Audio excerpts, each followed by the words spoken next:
Good morning students. Okay, మనం నిన్న కొత్త టాపిక్ కటకాల గురించి తెలుసుకున్నాం కదా. కుంభాకార కటకం అండ్ పుటాకార కటకాల గురించి రెండు రకాలుగా ఉంటాయని తెలుసుకున్నాం కదా.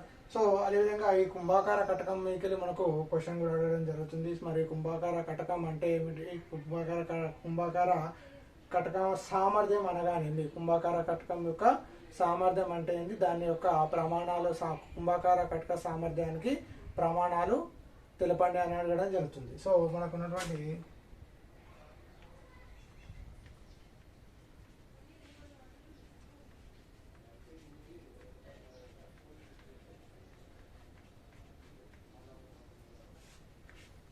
కుంభాకార కటకం అంటే ఆల్రెడీ మనం నెట్ క్లాస్లో తెలుసుకున్నాం కదా. కుంభాకార కటకం అంటే ఏంది? కుంభాకార కటకం అంటే రెండు సైడ్ల ఉబ్బెత్తు ఉన్నటువంటి కటకాన్ని ఏమంటున్నాము? కుంభాకార కటకం అంటున్నాము కదా. కుంభాకార కటకంకు మనం ఎగ్జాంపుల్ తీసుకున్నట్టయితే మనము వాడే భూతద్దం వాడతాం కదా. ఆ భూతద్దం అనేది కూడా ఏంటిది? కుంభాకార కటకం. కుంభాకార కటకాన్ని ఇంకెందులో ఉపయోగిస్తానంటే కెమెరాలు, మన ఫోన్లలో ఉండే కెమెరాలు ఉంటాయి చూడండి. ఆ కెమెరాల్లో కూడా ఉపయోగించేది కుంభాకార కటకం. అదేవిధంగా సూక్ష్మదర్శనంలో అలాంటి వాటిలో కూడా ఉపయోగించేది కుంభాకార కటకం. మరి కుంభాకార కటక సామర్థ్యాన్ని నిర్వచించండి. కుంభాకార కటక సామర్థ్యం. సో కుంభాకార కటక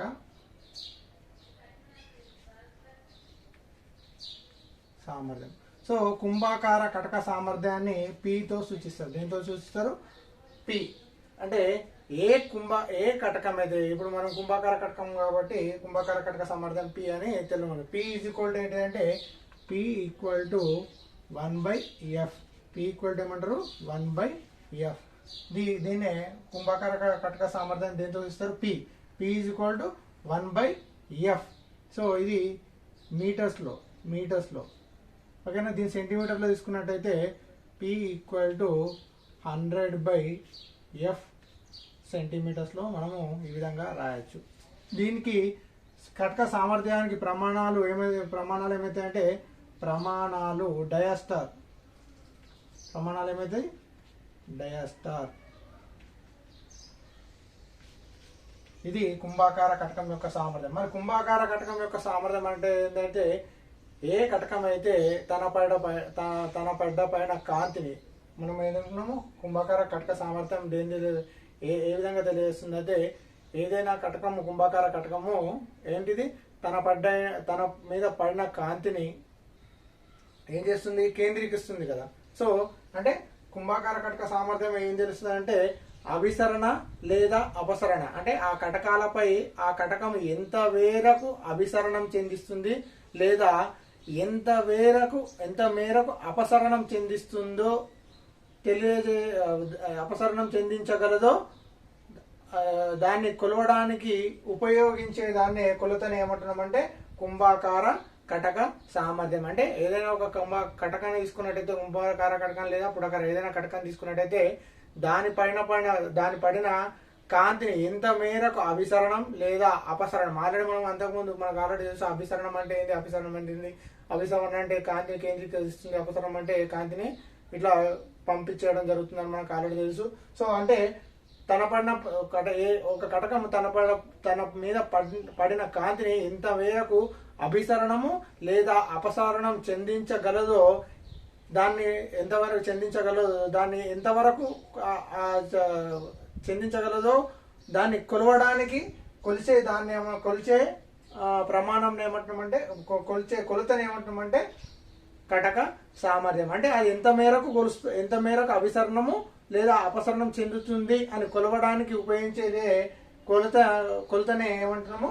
కుంభాకార ఆ కటక యొక్క సామర్థ్యము అంటున్నాము. దాన్ని ఏమంటున్నాము? Pతో సూచిస్తున్నాము. P is equal to 1/F. అంటే ఇక్కడ F అంటే ఏంది? నాభ్యంతరం కదా.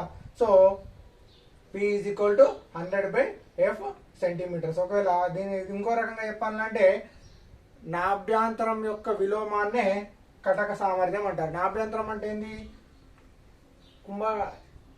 నాభ్యంతరం అంటే ఏంది? F కదా. కటకం యొక్క నాభ్యంతరం అంటే F. నాభ్యంతరం యొక్క దాన్ని విలోమాన్ని ఏమంటున్నాము? 1/F తీసుకున్నట్టయితే దీన్ని కూడా ఏమంటాము? కుంభాకార కటకం యొక్క సామర్థ్యం. లేదా ఒక కటకం ఎంత మేరకు తన పైన పడిన కాంతిని అభిసరణం లేదా అపసరణం చెందించగలుగుతుందో అని తెలుసుకోవడానికి ఉపయోగించే కొలతనే ఏమంటున్నాము, కటక సామర్థ్యం అంటున్నాము. కటక సామర్థ్యం P=1/F గా తీసుకుంటున్నాము. సో ఈ యొక్క కుంభాకార యొక్క కటక సామర్థ్యం యొక్క ప్రమాణాలు వచ్చేసి డయాస్టర్, దీన్ని క్యాపిటల్ D తో సూచిస్తారు. ఈ విధంగా కుంభాకార కటకం అంటే ఏంది, కుంభాకారం యొక్క ఆల్రెడీ కుంభాకార కటకం అంటే ఈ విధంగా ఉంటుందని మనకు తెలుసు కదా. సో దీనిపైన కాంతిని ఎంత మేరకు ఇది అభిసరణము లేదా అపసరణము చెందిస్తుందో, ఇది ప్రధాన అక్షరంగా తీసుకున్నట్టయితే అభిసరణము లేదా అపసరణం చెందిస్తుందో తెలియజేసే దానికి ఉపయోగించేటువంటి కొలతను ఏమంటున్నాము, కటక సామర్థ్యం అంటున్నాం. ఓకేనా. సో ఈ విధంగా కటక సామర్థ్యం అంటే ఏంది, దాని యొక్క ప్రమాణాలను అడగడం జరుగుతుంది. కటక సామర్థ్యం వచ్చేసి P=1/F లేదా P=100/F సెంటీమీటర్స్, ఇది F మీటర్స్లో. ప్రమాణాలు వచ్చేసి డయాస్టర్. ఇది కుంభాకార కటకం యొక్క సామర్థ్యం. ఓకేనా. నెక్స్ట్ అదేవిధంగా మనకు 2 మార్క్స్లలో వెరీ వెరీ ఇంపార్టెంట్, మనకు 2 క్వశ్చన్స్ మనకు చాలా సార్లు రిపీటెడ్గా అడగడం జరుగుతుంది. వాటి గురించి ఇప్పుడు తెలుసుకుందాం. హస్వ దృష్టి మరియు దీర్ఘ దృష్టి అనగానేమి, వీటి యొక్క సవరణ ఏ విధంగా ఉంటుందో తెలపండి అని అడుగుతారు. సో ఇప్పుడు మనము హస్వ దృష్టి మరియు దీర్ఘ దృష్టిల గురించి మనము తెలుసుకుందాం.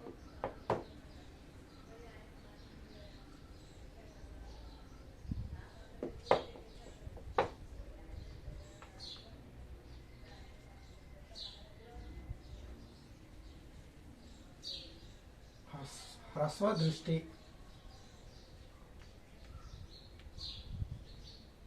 హస్వదృష్టి అనగానే దీని యొక్క సవరణ ఏంటిది అని అడుగుతాడు. సవరణను తెలపండి అని అంటాడు. వెరీ వెరీ ఇంపార్టెంట్, 2 మార్క్స్, చాలా చాలా చాలా ఇంపార్టెంట్. 2 మార్క్స్ కింద మనకు అడిగేటువంటి క్వశ్చన్లో హస్వదృష్టి దీర్ఘ దృష్టి మనకు చాలా సార్లు ఉంది.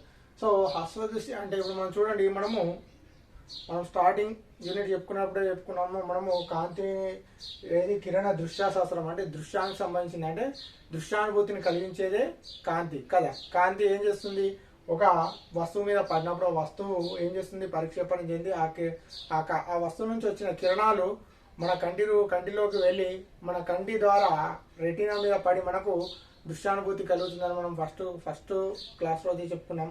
సో మరి ఇలా మనము కాంతిని అంటే మనం ఏంది ప్రతి వస్తువును చూడగలుగుతున్నాం కదా, ప్రతి వస్తువులను చూడగలుగుతున్నాం. మరి కొన్ని లక్షణాలు ఉండటం వల్ల మనము ఆ వస్తువులను చూడలేము, చదవలేము. ఇప్పుడు మనం చూడండి, చాలా మటుకు కొంతమందికి దూరంగా ఉన్న వాళ్ళు కనబడరు, దగ్గర ఉన్న వాళ్ళు దగ్గర ఉన్న వస్తువులు కనబడి, కొందరు దూరంగా ఉన్న వస్తువులు కనబడి, అంటే ఈ రకంగా కొంత లోపం అంటే మనం చూసే దృష్టిలో లోపాలు రావడం జరుగుతున్నాయి. ఆ లోపాలు ఎన్ని రకాలు అంటే 2 రకాలు. ఒకటి హస్వ దృష్టి, 2 దీర్ఘ దృష్టి. వాటి గురించి చర్చించుకోవడానికి మనకు ఫస్ట్ ఉన్నది ఏంది, హస్వ దృష్టి లేదా దగ్గర చూపు అని కూడా అంటారు. ఏమంటారు, హస్వ దృష్టి లేదా దగ్గర చూపు అంటారు. దీన్ని ఏ విధంగా సవరించవచ్చు అని మనకు క్వశ్చన్ అడగడం జరుగుతుంది. మరి హస్వ దృష్టి అంటే ఏమంటాము, దగ్గర చూపు అని కూడా అంటారు కదా. మరి హస్వ దృష్టి అనగానే ఏమైందంటే, ఇప్పుడు మనకు వస్తువు నుంచి వచ్చే కాంతి కిరణాలు ఏమేం చేస్తున్నాయి, మన కన్ను ఏ ఆకారంలో ఉంటుంది, ఈ విధంగా కన్నుగుడ్డు ఉంటుంది కదా. సో ఇక్కడ ముందర ఈ కన్నుగుడ్డు ఉంటుంది కదా. సో ఇది ఒక కుంభాకార కటకం వలె పనిచేస్తుంది. ఒక కటకం వలె పనిచేసి ఏం చేస్తుందంటే, తనపై వస్తువు నుంచి వచ్చే కాంతి కిరణాలను ఏం చేస్తున్నాయి, రెటీనా మీద పడతాయి. రెటీనా మీద పడితే మనకు ఆ వస్తువు అనేది కనబడుతుంది కదా. సో హస్వ దృష్టి అంటే ఏంటంటే, ఒక వస్తువు నుండి వచ్చే కాంతి కిరణాలు ఏం చేస్తున్నాయంటే రెటీనా మీద పడకుండా రెటీనా కంటే ముందే పడుతున్నాయి. అంటే హస్వ దృష్టి అంటే ఏంది, ఒక వస్తువు నుంచి వచ్చే కాంతి కిరణాలు మన కన్ను యొక్క కటకం గుండా ఏమవుతున్నాయి, రెటీనా మీద పడాలి. కానీ రెటీనా మీద పడకుండా ఏం చేస్తున్నాయి, రెటీనా కంటే ముందే పడుతున్నాయి. అలా పడడాన్ని ఏమంటున్నాము, హస్వ దృష్టి లేదా దగ్గర చూపు అని అనడం జరుగుతుంది. అంటే ఈ హస్వ దృష్టి ఉన్న వ్యక్తులకు ఏంటంటే, దగ్గరగా ఉన్న వస్తువులు కనబడతాయి, దూరంగా ఉన్న వస్తువులు అనేవి కనబడదు. మరి దీన్ని ఏ విధంగా సవరించవచ్చు అంటే, దీనికి పుటాకార కటకాన్ని ఉపయోగించి ఏం చేస్తున్నాము, పుటాకార కటకాన్ని ఉపయోగించి ఆ యొక్క వస్తువు యొక్క ప్రతిబింబాన్ని రెటీనా మీద పడేటట్టు చేస్తుంది. అప్పుడు పుటాకార కటకం ఉంచడం వల్ల ఏమేస్తుంది, ఆ వస్తువు యొక్క ప్రతిబింబం దేని మీద పడుతుంది, రెటీనా కంటే ముందు పడితే హస్వ దృష్టి అంటున్నాం కదా. సో అలా కాకుండా ఏం చేస్తున్నాము, దానికంటే ముందు కాకుండా దాని మీద పడేటట్టు చేస్తున్నాము. సో అలా పడడం వల్ల ఈ హస్వ దృష్టిని మనము సవరించవచ్చు. అంటే హస్వ దృష్టి అంటే ఏంది, దగ్గరగా ఉన్న వస్తువులు కనబడతాయి, అదేవిధంగా దూరంగా ఉన్న వస్తువులు కనబడవు. సో ఎందుకు కనబడాయి? అశ్వదృష్టిలో వస్తువు యొక్క ప్రతిబింబం ఎక్కడ పడుతుంది? రెటీనా కంటే, యాక్చువల్లీ రెటీనా మీద పడాలి, కానీ రెటీనా మీద పడకుండా ఏమవుతుంది, రెటీనా కంటే ముందే పడడం వల్ల ఏమవుతుంది, ఆ యొక్క దోషం అనేది ఉండడం, దృష్టి లోపం అనేది జరగడం జరుగుతుంది. సో మరి ఏ విధంగా ఉంటుందో ఇప్పుడు చూద్దాము. అశ్వదృష్టి అంటే ఇప్పుడు ఫర్ ఎగ్జాంపుల్ ఒక వస్తువు నుండి వచ్చే వస్తువు పి అనుకున్నాం అనుకో, వస్తువు పి అనుకుంటే వస్తువు నుంచి వచ్చే కిరణాలు ఈ విధంగా వస్తున్నట్టయితే ఇది మన కన్ను కదా. సో ఇది రెటీనా భాగం అనుకోండి, ఇది రెటీనా భాగం. సో ఇవి ఎడబడుతున్నాయి, ఈ విధంగా ముందే కేంద్రీకృతం అవుతున్నాయి, అంటే ఇక్కడ, అంటే రెటీనా కంటే ముందే కేంద్రీకృతం అవుతున్నాయి. పి డాష్ అంటే ప్రతిబింబం ఎక్కడ పెడుతుంది? రెటీనా మీద పడాలా, ఇదేంటి రెటీనా, కానీ రెటీనా మీద పడకుండా రెటీనా కంటే ముందే ఆ యొక్క ప్రతిబింబం కేంద్రీకృతం అవుతుంది. దీన్ని అశ్వదృష్టి అంటుంది. దగ్గర చూపు అంటారా, అంటే దగ్గర ఉన్న వస్తువులు కనబడతాయి, దూరంగా ఉన్న వస్తువులు కనబడవు. సో దీని యొక్క సవరణ ఏ విధంగా చేస్తారంటే, దీని యొక్క సవరణ ఏ విధంగా ఉంటుందంటే చూడండి, అశ్వదృష్టి యొక్క సవరణ.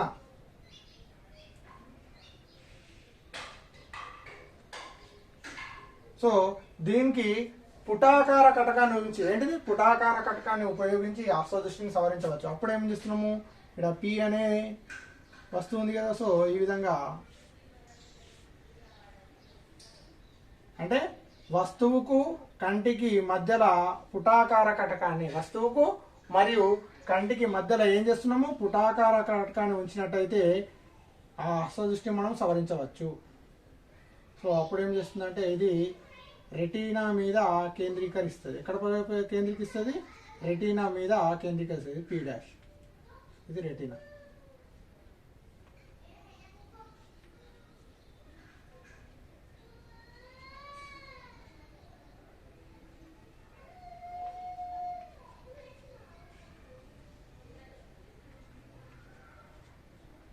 పి, ఇది పి డాష్, ఇక్కడ కూడా పి, ఇది పి డాష్. అంటే ఈ విధంగా మనము అశ్వదృష్టిని సవరించవచ్చు. అశ్వదృష్టిని సవరణ ఏ విధంగా చేస్తున్నాము? పుటాకార కటకం వల్ల. ఎందుకంటే పుటాకార కటకం ఏం చేస్తుంది? వికేంద్రీకరిస్తుంది, అంటే కేంద్రీకరించకుండా కొంచెం దూరం పంపిస్తుంది. అలా దూరం పంపించడం వల్ల ఏమవుతుంది, ఇక్కడ కొంచెం ముందడ పడుతుంది కాబట్టి ముందడ పడడానికి పుటాకార కటకం వేళలో కొంచెం లెంత్ అనేది పెరుగుతుంది. సో ఇలా పెరిగి మళ్ళీ ఇక్కడ మన కటకం ఏం చేస్తుంది, మళ్ళీ ఇక్కడ కేంద్రీకరిస్తుంది. అంటే కొంచెం దూరం, అంటే దగ్గర పడేదాన్ని ఇంకొంచెం పుటాకార కటకం ఉంచడం వల్ల, ఇంకొంచెం దాని రెటీనా మీద పడేటట్టు చేయడం వల్ల ఏమవుతుంది, అశ్వదృష్టి లోపాన్ని తొలగించవచ్చు. ఈ విధంగా అశ్వదృష్టి అంటే ఏంది, అశ్వదృష్టి యొక్క సవరణ ఏ విధంగా ఉంటుందో మనము ఈ విధంగా చెప్పవచ్చు. నెక్స్ట్ దీర్ఘదృష్టి అనగానే దీర్ఘదృష్టి యొక్క సవరణ ఏ విధంగా ఉంటుందో అడగడం జరుగుతుంది. నెక్స్ట్ ఏంటిది, దీర్ఘ దృష్టి, అదేవిధంగా దాని యొక్క సవరణను తెలపండి. సో ఇది అశ్వదృష్టి. అదేవిధంగా దీర్ఘదృష్టి అంటే ఏంది, దూరంగా ఉన్న వస్తువులు కనబడతాయి, అదేవిధంగా దగ్గరగా ఉన్న వస్తువులు కనబడవు. ఎందుకు కనబడవు? దానికి గల రీజన్ అంటే వస్తువు నుండి వచ్చే కిరణాలు దాని యొక్క వస్తువు యొక్క ప్రతిబింబము రెటీనా మీద పడకుండా రెటీనా వెనక భాగంలో పడడం వల్ల ఏంటి, ఇది రెటీనా కంటే ముందు పడుతుంది అశ్వదృష్టి వల్ల. అదే దీర్ఘదృష్టి ఉన్న వ్యక్తులలో ఆ వస్తువు యొక్క ప్రతిబింబం ఎక్కడ ఏర్పడుతుందంట, రెటీనా వెనుక భాగంలో ప్రతిబింబం ఏర్పడడం వల్ల ఇలాంటి లోపం అనేది ఏర్పడుతుంది. దాన్ని ఏమంటున్నాము, దీర్ఘదృష్టి లోపం. దీన్నే దూరదృష్టి లోపం అని కూడా అంటారు. అంటే దూరంగా ఉన్న వస్తువులు కనబడతాయి, దగ్గరగా ఉన్న వస్తువులు కనబడవు. అలాంటి లోపాన్ని ఏమంటున్నాము, దీర్ఘదృష్టి లోపం అంటారు. మరి దీన్ని ఏ విధంగా సవరించవచ్చో చూడాలి. దీన్ని కుంభాకార కటకాన్ని ఉపయోగించి దీర్ఘదృష్టి లోపాన్ని సవరించవచ్చు. కుంభాకార కటకాన్ని ఉపయోగించడం వల్ల ఏమవుతుంది, రెటీనా వెనకాల పడే వస్తువు యొక్క ప్రతిబింబం రెటీనా వెనకాల పడుతుంది కదా. కుంభాకార కటకాన్ని ఉపయోగించడం వల్ల ఆ ప్రతిబింబం, వస్తువు యొక్క ప్రతిబింబం దేని మీద పడుతుంది, రెటీనా మీద పడే విధంగా చేస్తుంది. ఈ విధంగా దీర్ఘదృష్టి యొక్క సవరణ ఏ రకంగా సవరించవచ్చు, కుంభాకార కటకాన్ని ఉపయోగించి దీర్ఘదృష్టిని సవరించవచ్చు. మరి అది ఏ విధంగా ఉంటుందో చూద్దాం. సో ఫస్ట్ కేస్ ఏమంటున్నాము, పి అనే ఒక వస్తువు ఉంది, దీని యొక్క ఆబ్జెక్ట్.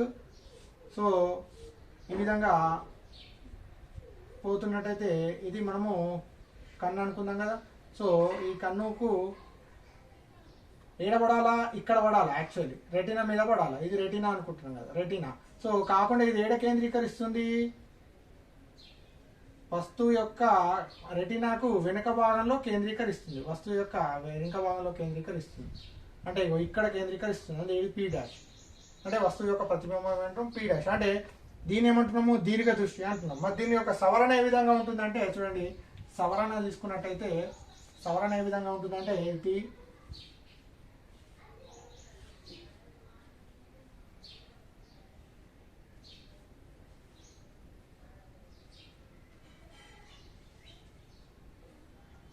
దీనికి మధ్యలో అంటే వస్తువుకు మరియు కంటికి మధ్యలో ఏ కటకాన్ని చూస్తున్నాము, కుంభాకార కటకాన్ని. రెండు వైపులా ఉబ్బెత్తి ఉంది కుంభాకార కటకం. పుటాకార కటకం అంటే రెండు వైపుల లోతుగా ఉన్నదాన్ని పుటాకార కటకం. సో ఇదేం చేస్తుంది,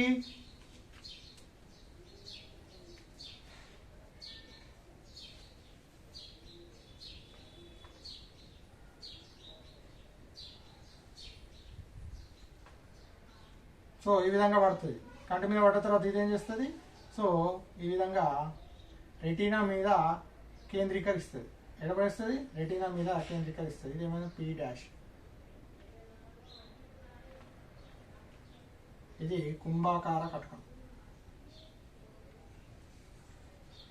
సో దీని యొక్క సవరణ తీసుకున్నట్టయితే మనకి ఈ విధంగా ఉంటుంది. దీర్ఘదృష్టి యొక్క లోపం యొక్క సవరణ ఏ విధంగా ఉంటుంది, ఈ విధంగా ఉంటుంది. సో ఇవి రెండు చాలా చాలా ఇంపార్టెంట్, మనకు వెరీ ఇంపార్టెంట్. 2 మార్క్స్ కింద చాలా సార్లు అడిగినటువంటి క్వశ్చన్. కటకాల మీద ఏంటిది, హస్వదృష్టి అంటే ఏంది, దీర్ఘదృష్టి అంటే చూడండి, హస్వదృష్టి అంటే ఏంది, దగ్గర చూపు లోపం అంటారు. అంటే ఇవి దగ్గర ఉన్న వస్తువులు కనబడతాయి, దూరంగా ఉన్న వస్తువులు కనబడవు. దానికి గల రీజన్ ఏంటంటే వస్తువు యొక్క ప్రతిబింబం రెటీనా మీద పడకుండా, వస్తువు నుంచి వచ్చే కిరణాలు రెటీనా మీద ప్రతిబింబించకుండా రెటీనా కంటే ముందే దాని యొక్క ప్రతిబింబం ఏర్పడడం వల్ల ఈ హస్వదృష్టి అనే లోపం అనేది రావడం జరుగుతుంది. మరి ఈ హస్వదృష్టి లోపంని దేని విధంగా సవరించవచ్చు అంటే కంటికి మరియు ఆ వస్తువుకు మధ్యలో, కంటికి అంటే కన్నుకు మరియు వస్తువుకు మధ్యలో ఏ కటకాన్ని వస్తున్నాము, పుటాకార కటకాన్ని ఉంచినట్టయితే అప్పుడు ఆ వస్తువు యొక్క ప్రతిబింబం నేరుగా ఏంటిది మన యొక్క కంటి మీద రెటీనా మీద పడేటట్టు ఉండడం జరుగుతుంది. అప్పుడు ఆ అశ్వదృష్టిని మనం సవరించవచ్చు, అశ్వదృష్టి లోపాన్ని మనము తగ్గించవచ్చు. ఇది అశ్వదృష్టి అంటే ఏమిటి, అశ్వదృష్టి యొక్క సవరణ. అదేవిధంగా దీర్ఘదృష్టి అంటే ఏంది, దీర్ఘదృష్టి యొక్క సవరణ అంటే ఏంది అంటే దీర్ఘదృష్టి లోపం అంటే ఏంది, దీర్ఘదృష్టి లోపం దూరం చూపు అంటారు. అంటే దూరంగా ఉన్న వస్తువులు మనకు కనబడతాయి, కానీ దగ్గర ఉన్న అక్షరాలు వస్తువులు ఉన్న అంటే మనం చదువుకునే అక్షరాలు కనబడవు. సో మనం ఆల్రెడీ మనం తెలుసు, మనము చదువుకునేటప్పుడు మనకు అక్షరాలు సరిగా కనబడకపోతే మనకి ఏం చేస్తాము, ఐ హాస్పిటల్ పోతే మనకు అప్పుడు ఆ ఐ హాస్పిటల్లో మనకి ఈ లెన్స్ అంటే ఈ స్పెట్స్ లో వాడే కటకాలు కూడా ఇవి కూడా ఒక కటకమే కదా. సో ఇందులో కూడా మనకు ఏ కటకాన్ని వాడితే ఎంతవరకు మనకు పాయింట్ని బట్టి ఆ కటకాన్ని మనం ఉపయోగించి మనకు మన యొక్క దృష్టి లోపాన్ని మనము తగ్గించుకోవచ్చు. మరి దీర్ఘదృష్టి అంటే ఏంటి, దూరం ఉన్న వస్తువులు కనబడతాయి, దగ్గర ఉన్న వస్తువులు కనబడవు. సో దీనికి సవరణ ఏంది, కుంభాకార కటకాన్ని ఉపయోగించడం వల్ల వస్తువు యొక్క ప్రతిబింబం నేరుగా కంటి రెటీనా మీద పడేటట్టు చేస్తుంది. అప్పుడు దీర్ఘదృష్టిని మనము సవరించుకోవచ్చు. ఈ విధంగా హస్వదృష్టి అంటే ఏంటి, హస్వదృష్టి సవరణ, అండ్ దీర్ఘదృష్టి అంటే ఏంటి, దీర్ఘదృష్టి సవరణ ఏ విధంగా ఉంటుందో మనం ఈ విధంగా చూడవచ్చు. చాలా చాలా వెరీ వెరీ ఇంపార్టెంట్. చాలా సార్లు మనకు 2 మార్క్స్ కింద మనము అడిగినటువంటి క్వశ్చన్లు మనకి ఇందులో ఉన్నాయి. ఓకేనా, రైట్. నెక్స్ట్ మనము కటకాల గురించి అయిపోయింది కదా. మరి దర్పణాలు, మరి కుంభాకార దర్పణం ఉంటుంది, మరి పుటాకార దర్పణాలు కూడా ఉంటాయి. మన దర్పణాలు ఏ విధంగా ఉంటాయి మరి ఏందనేది ఇప్పుడు చూద్దాం. సో దర్పణాలు అంటే మెయిన్గా గోళాకార దర్పణాలు అంటారు. ఈ గోళాకార దర్పణాలు 2 రకాలు. ఒకటి పుటాకార దర్పణము,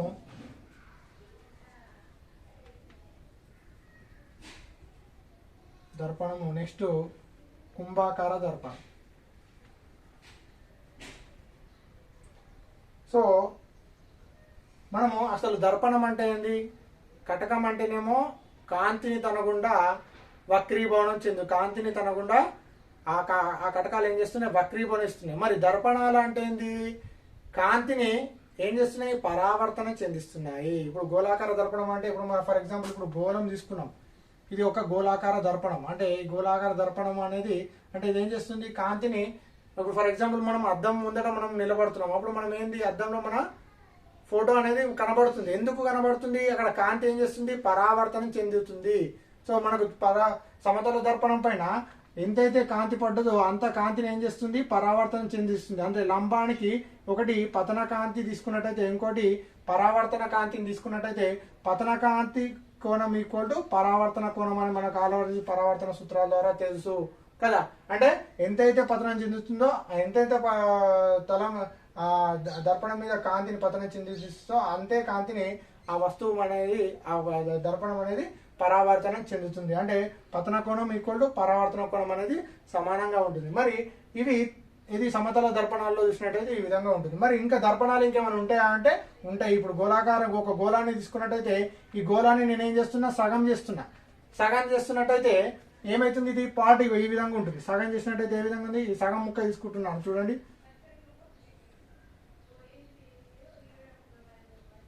ఈ గోళంకు ఇది గోళ కేంద్రం అనుకోండి, ఇది కేంద్రం కదా. సో కేంద్రం గుండా ఒక సగం భాగం తీసుకున్నట్టయితే చూడండి,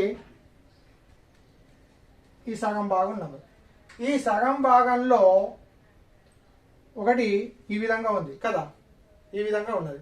ఈ సగం భాగంలో ఒకటి ఇలా ఉబ్బెత్తుగా ఉంది, ఇంకోటి లోతుగా ఉన్నది.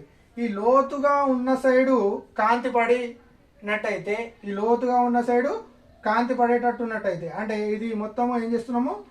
దీన్ని పూత పూసేస్తున్నాం ఇటు సైడ్. సో ఇప్పుడు ఇది ఏ దర్పణంగా పనిచేస్తుంది అంటే, ఇది పుటాకార దర్పణంగా పనిచేస్తుంది. అంటే లోతుగా ఉన్న ఈ ఉబ్బెత్తుగా ఉన్న సైడ్ ఏం చేస్తున్నాము? మనము ఒక పూత పూసేస్తున్నాము. ఇటు ఏం చేస్తున్నాము? ఈ లోతుగా ఉన్న సైడ్ ఏం చేస్తున్నాము? ఉంటుంది, కాంతి పడేటందుకు వీలుగా ఉంచుతుంది. సో ఇది ఏమవుతుంది? పుటాకార దర్పణంగా పనిచేస్తుంది. అంటే కాంతి ఈ విధంగా దీని మీద పడడం జరుగుతుంది. సో ఈ కాంతికి దీన్ని పుటాకార దర్పణం అంటారు. మరి ఇదే సగం భాగాన్ని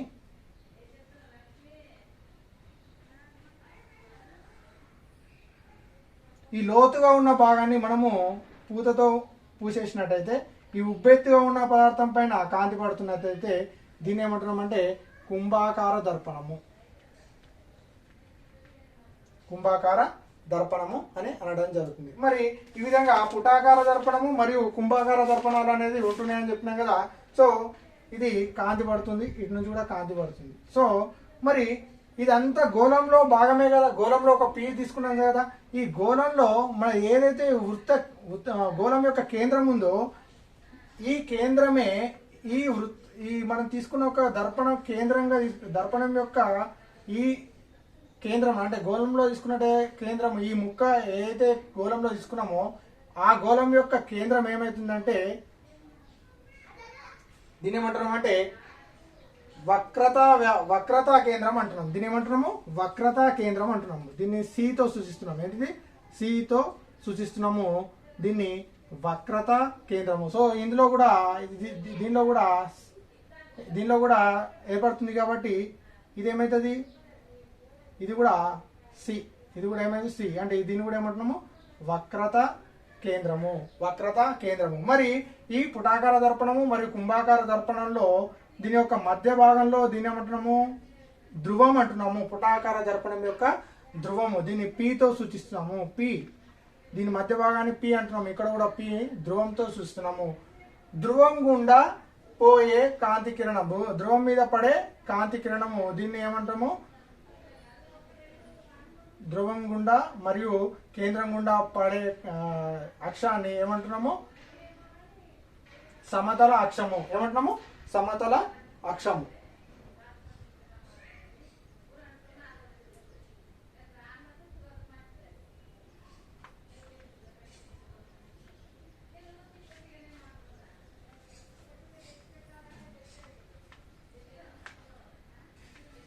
సో ఇది పి అంటే దాని యొక్క మధ్య భాగాన్ని పి అంటే ఏమంటున్నాము? ధ్రువం అంటున్నాము. లేదా కటకాలలో తీసుకున్నట్టయితే ఆ యొక్క కటక కేంద్రము, లేదా ఇది దర్పణ ధ్రువం అంటారు. కుంభాకార కటకాలలో అయినా కానీ పుటాకార కటకాలలో దాని మధ్య భాగాన్ని ఏమంటే ధ్రువం గుండా పోయే అక్షాన్ని సమతల అక్షం అని అంటారు. సో ఈ సమతల అక్షం పైన ఏర్పరిచే ప్రతిబింబాన్ని ఏమంటున్నాం అంటే నాభి అంటున్నాం. అంటే ఇప్పుడు ఫర్ ఎగ్జాంపుల్ ఇప్పుడు కాంతి కిరణాలు ఈ విధంగా పడుతున్నాయి, పడితే ఇదేం చేస్తుంది, పరావర్తనం చెందిస్తుంది కదా. సో ఈ విధంగా పరావర్తనం చెందించినప్పుడు ఏ అక్షం పైన అంటే ఈ సమతల అక్షం పైన ఎక్కడైతే ఏం చేస్తుంది, ఒక బిందువును ఏర్పరుస్తుంది, అంటే ప్రతిబింబాన్ని ఏర్పరుస్తుంది. దీన్ని ఏమంటున్నాం అంటే నాభి అంటున్నాం. నాభిని ఏమంటున్నాము, ఎఫ్ తో చూస్తున్నాము. ఎఫ్ మరియు పీల మధ్య దూరాన్ని, ఎఫ్ మరియు పీల మధ్య దూరాన్ని, అంటే ఎఫ్ మరియు పీల మధ్య దూరాన్ని ఏమంటున్నాము, వక్రతా వ్యాసార్థం ఆర్ అంటున్నాము. ఏమంటున్నాము, వక్రతా వ్యాసార్థం ఏమంటున్నాము, ఆర్. వక్రతా వ్యాసార్థము ఆర్. మరి అదేవిధంగా వక్రతా వ్యాసార్థం ఆర్ అని సూచిస్తాం. సేమ్ ఇదే విధంగా మనము ఏంటిది కుంభాకార ఘటకంలో కూడా మనము చూడవచ్చు. ఈ విధంగా ధ్రువము, అదేవిధంగా వక్రతా కేంద్రము, అదేవిధంగా వక్రతా వ్యాసార్థము. అంటే ఏ విధంగా మనము ఈ పుటాకార దర్పణాల్లో, అంటే కుంభాకార దర్పణం కావచ్చు, పుటాకార దర్పణంలో కావచ్చు, మనము ఈ విధంగా దర్పణాల్లో ఈ విధంగా మనము చూడవచ్చు. అదేవిధంగా ఇంకా చూసుకున్నట్టయితే మరి సి మరియు ఎఫ్ల మధ్య దూరాన్ని, ఇప్పుడు ఫర్ ఎగ్జాంపుల్ ఇప్పుడు చూడండి,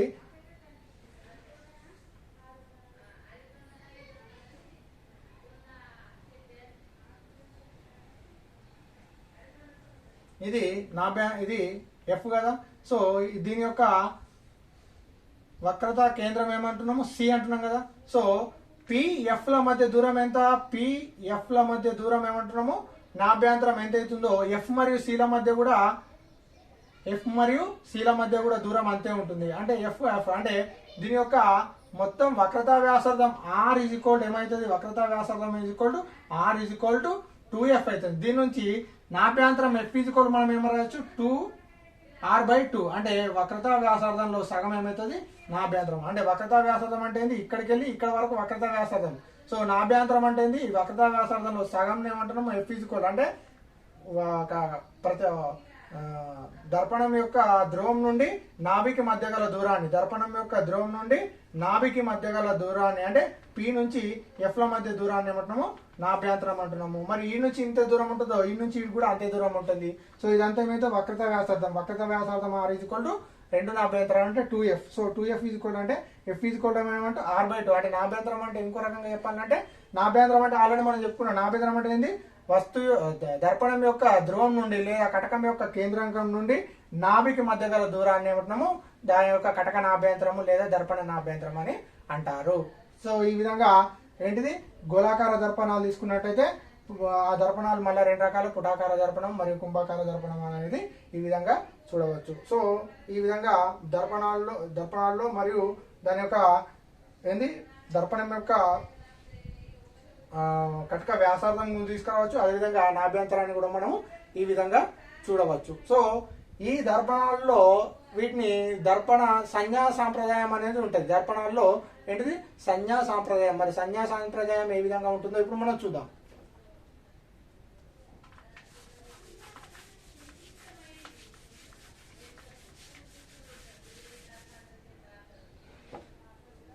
దర్పణాలలో సో దర్పణాలలో దర్పణ సూత్రము ఫస్ట్, దర్పణాలలో సంజ్ఞా సాంప్రదాయము. సో సంజ్ఞా సాంప్రదాయం ఏ విధంగా ఉంటుందంటే ఇప్పుడు చూద్దాము.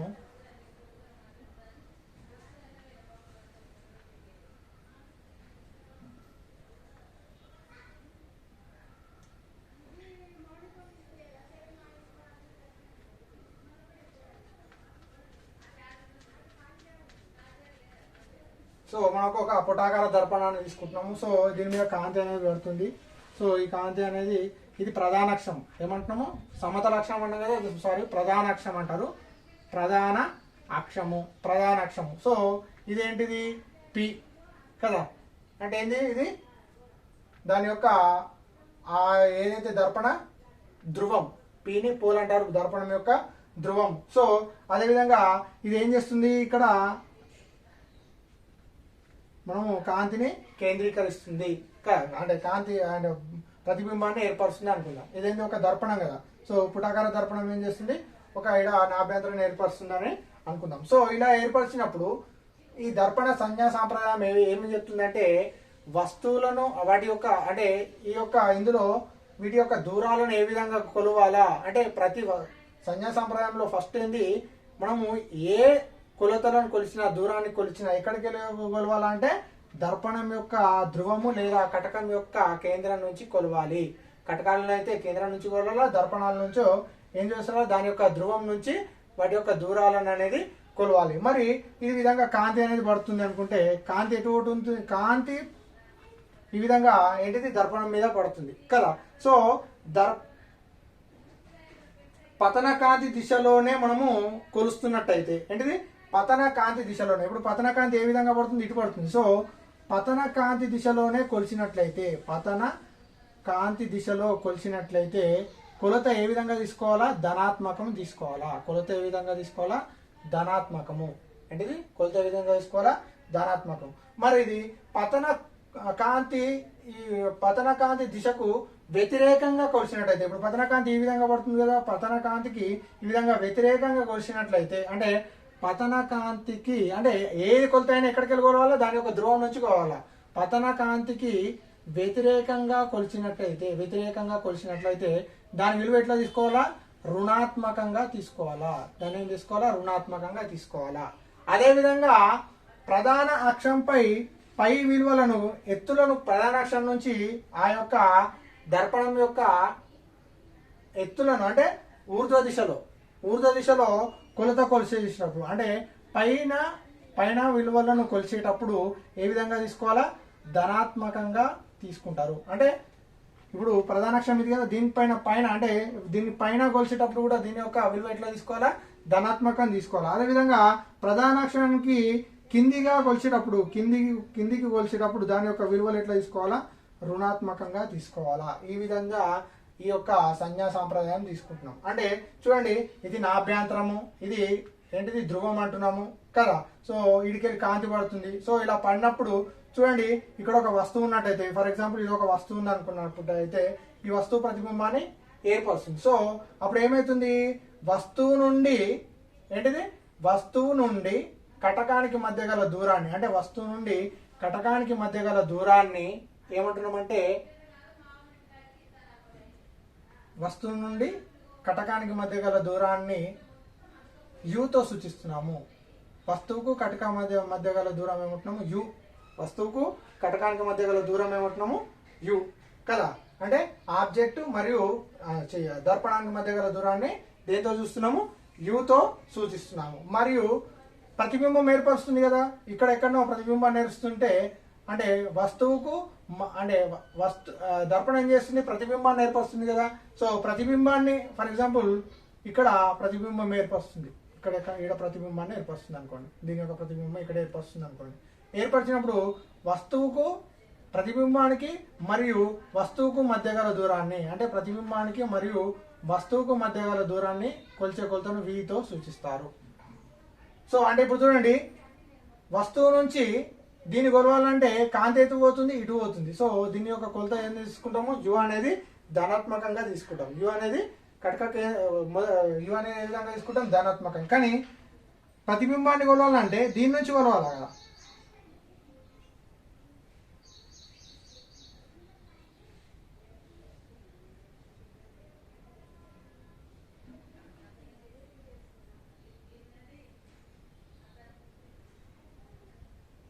ప్రతిబింబానికి మధ్య గల దూరాన్ని ఏమంటున్నామంటే వి. అంటే ప్రతిబింబానికి మరియు దర్పణానికి మధ్య గల దూరాన్ని ఏమంటున్నాము, వితో సూచిస్తున్నాము. అదేవిధంగా వస్తువుకి మరియు దర్పణానికి మధ్య గల దూరాన్ని ఏమని చూస్తున్నాము, యుతో అనేది సూచిస్తున్నాము. ఈ విధంగా ఏంటిది దర్పణాల్లో సంజ్ఞా సాంప్రదాయం ఏ విధంగా ఉంటుందో మనము ఈ విధంగా తీసుకోవచ్చు. సో అదేవిధంగా కాంతి పోయే దిశలోనే మనము కొలిచినట్టయితే అంటే ఇప్పుడు మనము యును ఈ విధంగా కొలిచినట్టయితే అంటే కాంతి పోయే దిశలోనే మనం కొలుస్తున్నాం కాబట్టి ధనాత్మకంగా తీసుకోవాలా. ఒకవేళ ఇటు కొలవాలంటే అంటే ఏంటిది మన వస్తువు యొక్క ప్రతిబింబం ఏర్పడే వస్తువు యొక్క ప్రతిబింబాన్ని కొలవాలంటే ఏం చేస్తున్నాము, ఇటు వ్యతిరేకంగా కొలుస్తున్నాము. అప్పుడు వ్యతిరేకంగా కొలిసినప్పుడు ఏమవుతుంది అంటే రుణాత్మకంగా. అంటే ఎప్పుడైనా పైకి కొలిసినాం అనుకో ధనాత్మకంగా తీసుకోవాలి, కిందికి కొలిస్తే రుణాత్మకంగా, పతనకాంతి దిశలోనే కొలిస్తే ధనాత్మకం, పతనకాంతికి వ్యతిరేక దిశలో కొలిస్తే రుణాత్మకంగా తీసుకోవాలి. ఇవి సంజ్ఞా సాంప్రదాయాన్ని అనేది తెలియజేయడం జరుగుతుంది. సో ఇది ఏవి దర్పణాల్లో సంజ్ఞా సామర్థ్యం. దర్పణ సూత్రం అని కూడా ఉంటుంది. దర్పణ సూత్రం ఏమవుతుందంటే దర్పణ సూత్రము 1/f is equal to 1/u plus 1/v. దీన్నే దర్పణ సూత్రం అంటారు. ఈ దర్పణ సూత్రం అంటే ఎఫ్ అంటే ఏంది, నాభ్యంతరం. యు అంటే ఏంది, ఇప్పుడే చెప్పుకున్నాం కదా. యు అంటే ఏంది, వస్తువుకు మరియు దర్పణానికి మధ్య దూరం లేదా వస్తువుకు మరియు కటకానికి మధ్య గల దూరాన్ని యు అంటారు. అదే వి అంటే ప్రతిబింబానికి మరియు వస్తువుకు ప్రతిబింబానికి మరియు దర్పణానికి మధ్య గల దూరాన్ని వితో సూచిస్తారు. ఇది దర్పణ సూత్రం అనేది 1/f is equal to 1/u plus 1/v.